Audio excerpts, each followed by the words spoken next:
5 countries. 99% of the world's natural industrial diamond production comes from just 5 countries. Russia leads the way, producing roughly 16 million carats in 2024. The equates to about 41% of global output. Botswana follows with 8 million carats. Then the Democratic Republic of Congo at 7 million. And Zimbabwe and South Africa each contributing around 4 million carats. Now, these aren't the sparkling gems you'd find in a jewelry store. Industrial diamonds are workhorse minerals, used for cutting, drilling, grinding and polishing across construction, manufacturing, oil and gas exploration, and even semiconductor production. Highway crews use diamond-embedded blades to restore pavement smoothness.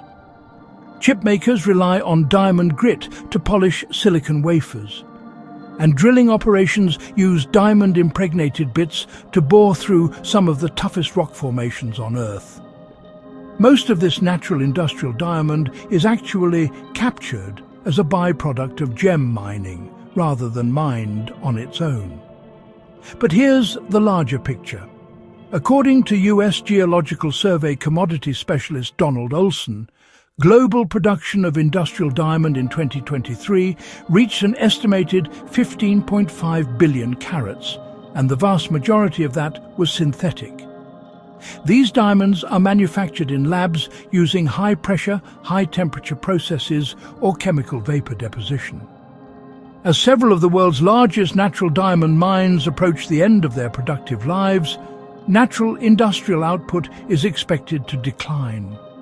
The future of this market will increasingly depend on synthetic capacity, energy costs, and the quality demands of end users.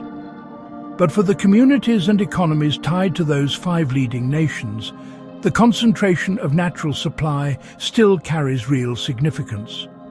For more on this story, find a link to the full article on Earth.com in the description.